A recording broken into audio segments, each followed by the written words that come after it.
Finally, we're beginning to think of Europe because there is capital there is technology there is possibilities for higher education, the prospects for investment in some way, and they don't dominate like the Americans. So it's like a perfect partner.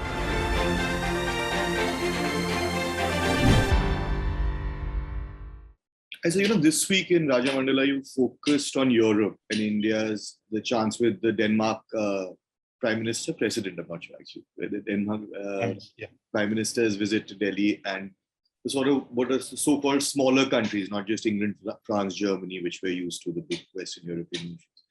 And India's engagement. How important is this developing relationship with the EU as a whole, as well as individual countries, given that since, say, BRICS has become more or less defunct now, it doesn't have the kind of influence it had, say, a decade ago, that the whole idea of multipolarity as well as middle powers coming together, how should Europe, because that has been an ambition of India's, that's been one of our foreign policy planks for decades now. How important do you think this developing relationship with Europe is to that ambition of India?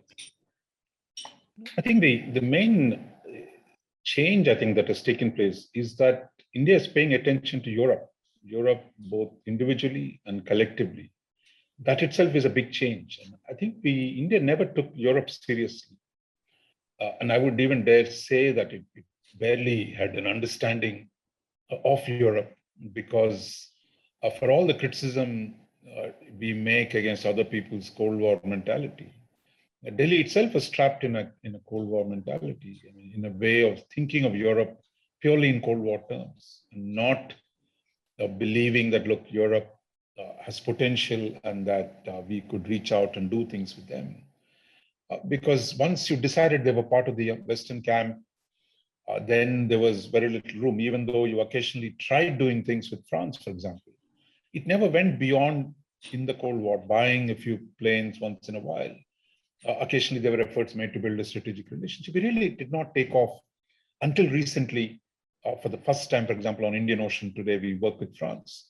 On space, now we're beginning to do a lot more things with them. So I think the idea that Europe can be a player in global politics, that I think, barring for the initial few years when Nehru saw, he was against Germany being isolated, and in fact, he took a position that was not defined by the Cold War. He recognized West Germany, but did not recognize East Germany. So Nehru was willing to think of Europe in a far more sophisticated way. And if you look back before the Second World War, Indian nationalists saw Germany as a potential ally in defeating British occupation of India. And you can go back to Tipu Sultan, who's used French to fight the British. So I think, but I think in the Cold War, we lost a sense of sophistication of understanding Europe. And I think that meant that Europe is it remains a big economy. It's as big as the US as a collective today. It is not a military power, but it's a huge economic power. And it has things to offer for us on a number of domains. But yet we took it, we dismissed Western Europe as part of the West. We went to Eastern Europe because we had special access because of Soviet connection. But we took them for granted and we saw them through the Russian eyes rather than thinking of Poland, Hungary. They're large countries because they disliked Soviet Union. They did not like the domination of Moscow. So they had an autonomy, a worldview of their own, which we really never cultivated. Luckily, these things are changing today. One, we're engaging Europe collectively far more because we see that as in the multipolar game, they'll be a far bigger player than Russia. Second, we're also stepping up cooperation with countries like France. Earlier, we never cooperated with France on Indian Ocean because we said they were colonial power, but today we work with them very close. And then the smaller countries like Denmark, we talked about, and a whole lot of other countries, that it is possible to get things done with them. So I think at all three levels, Europe as a collective, major powers of Europe, as well as the smaller countries, as well as one more, if I might add, sub-regional groupings. Europe is a large place. It's got sub-regions of its own. For example, Prime Minister had a summit with the Nordic countries, which is a group of countries in the north, that is Denmark, Finland, Norway, Sweden. They have a historical cohesion, so you can engage with them as a collective. Our foreign minister engaged the Central European countries, the so-called Visegrad 4, that is Poland, Hungary, Czechoslovakia, and Czech Republic and Slovakia. So I think that finally we're beginning to think of Europe because there is capital there is technology there is possibilities for higher education, the prospects for investment in some way, and they don't dominate like the Americans. So it's like a perfect partner. But all these years, I mean, we've really not touched them, but hopefully there's a beginning of a new relationship with Europe. One of the things that you mentioned, France has always had, even during the height of the Cold War, the sort of Gaullist sense of strategic autonomy, something to assert, which may have also made it easier. Do you think post-Trump and even now, with a sort of America still finding its way, or a new kind of engagement with the rest of the world relative to what it had been, say, 15 years ago, 20 years ago, less interventionist, more. Do you think even that the time is right, even from a European perspective, that even the European nations are now looking to expand, both in terms of, like you're saying, economy, technology exchange, green development, which is going to be the big thing with climate change and economic growth? Do you think that has also played a role in terms of how Europe sees its own role now, no longer just contained within its own hemisphere and expanding in the ways that it can? See, in the Second World War, I mean, Europe was defeated. It was down and out. I mean, it needed American protection against the Soviet Union. So they all took to the United States. They were quite happy to cede their security responsibility to the Americans and at the same time focus their initial post-war years on reconstruction. Because France was unique in a sense that it would not join NATO, it would in but not fully in, and seek an autonomous kind of a role. But they were still part of the Western alliance in that sense.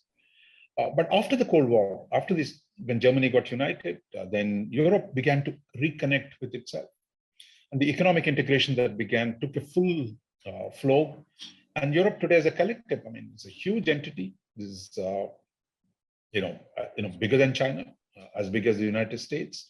So as an economic entity, it's already a powerful one.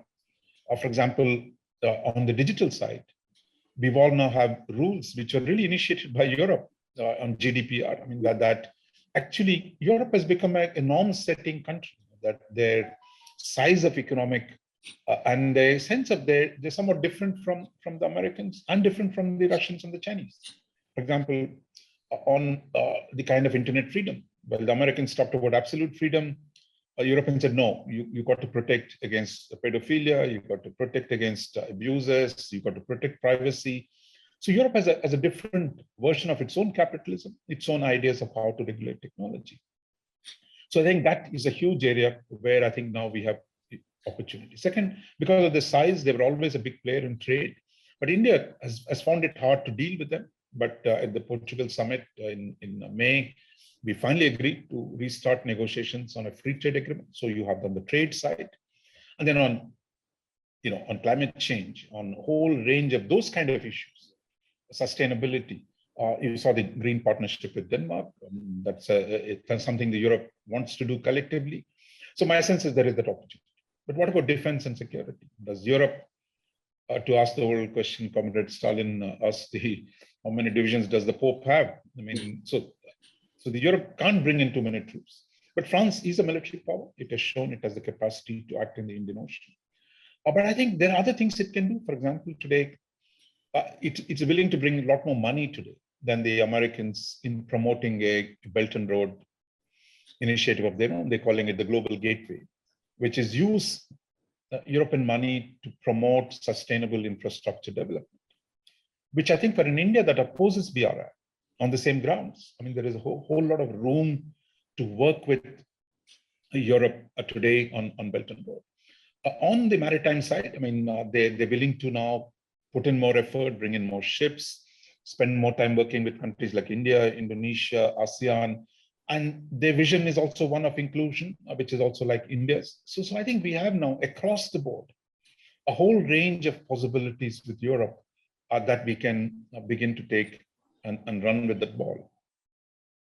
One of the things you mentioned in the piece, which everyone should look at, it will be wherever you're watching this video, it should be in the description, as of course, on theindianexpress.com, on the homepage, as well as in the opinion section. But yeah, so this, when you talk about the Quad, and you mentioned this in the piece, it is, say, in India's interest, even what Mr. Jaishankar had said. Of course, you want to bring Japan in a greater sense, but you also want more from being the sort of insecure about Europe, what you mentioned earlier, to wanting more powers involved.